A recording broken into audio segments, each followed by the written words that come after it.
ايه ده؟ ايه اللي حصل؟ مفيش نور ولا ايه؟ الكهرباء قطع طيب؟ الله، ده الموبايل هيفصل شحن. يا ساتر، طب هيشحنه ازاي طيب؟ ومفيش كهرباء؟ الله، ده حتى في الشارع مفيش كهرباء. يا نهار ابيض، تخيل نعيش في عالم من غير كهرباء ومن غير اضاءة وحتى من غير انترنت ومن غير هواتف. هل هنقدر نكمل حياتنا كده؟ السؤال الأهم أصلا، إزاي الكهرباء اتنشأت ومين أول حد اكتشفها؟ وده فيديو النهاردة، فيلا بينا نبدأ من غير مقدمات طويلة.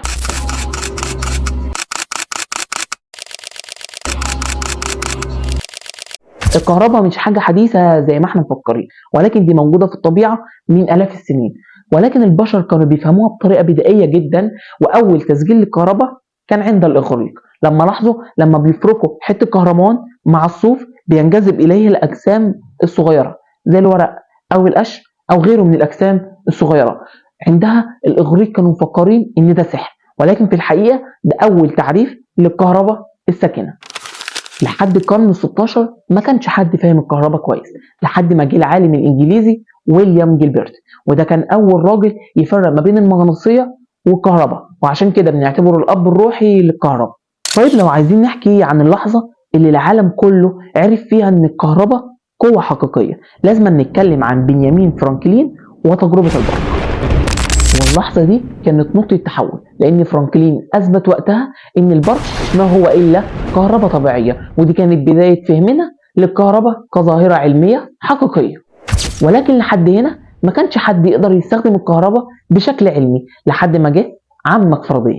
مايكل فاراداي هو اللي فهم إزاي نحول الكهرباء من مجرد شرارة لطاقة نقدر نستخدمها في حياتنا اليومية. ومايكل فاراداي ده هو اللي اخترع الدينامو اللي بيقدر يحول الحركة لكهرباء، وده الأساس اللي شغال عليه كل الأجهزة اللي بنستخدمها في حياتنا اليومية. وما تنساش إن مايكل فاراداي معذب بتوع ثانوية عامة. طب هل كان فاراداي كفاية؟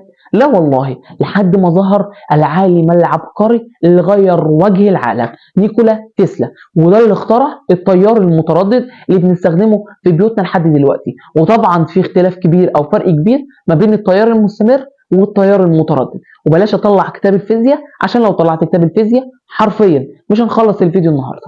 تقريبا التيار المتردد في الفصل الاول شويه، وموجود في الفصل السابع كتير جدا. فالتيار المتردد مالي كتب فيزياء ثانويه عامه. وهنا حصلت اكبر حرب عالميه في التاريخ بين تسلا وتوماس اديسون.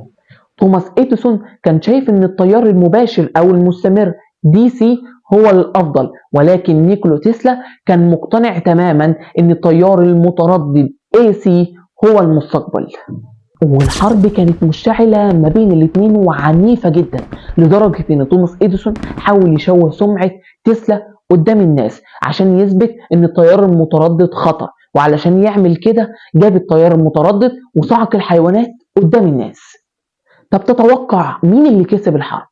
في النهاية اللي كسب الحرب هو تسلا، وأثبت للعالم كله إن التيار المتردد هو الصح، والتيار المباشر أو المستمر لا يصلح لاستخدامنا أو استخدام الكهرباء في حياتنا اليومية. وإلى الآن بنستخدم التيار المتردد. ودلوقتي لما تستخدم الكهرباء في بيتك أو تشحن موبايلك أو حتى تستخدم الواي فاي، افتكر إن الرحلة العظيمة دي بدأت بتجربة بسيطة جدا، ألا وهي تجربة فرك الكهرمان بالصوف اللي كانت بتجذب حواليه الأجسام الصغيرة، لحد ما وصلت لثروة كهربائية غيرت العالم بأكمله، وحتى عدت على حرب عالمية ما بين إديسون وتسلا. في الحياة اللي احنا عايشينها سهلة جدا ورفاهية كده، عايزك تفتكر ان هي مبنية على اساس بحوث او على اساس ناس افنوا حياتهم في البحث والتجارب.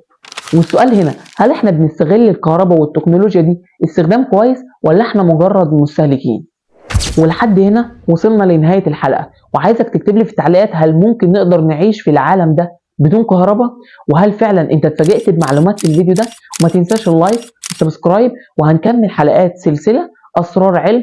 ما تنساش تتابعني، وبس كده، سلام.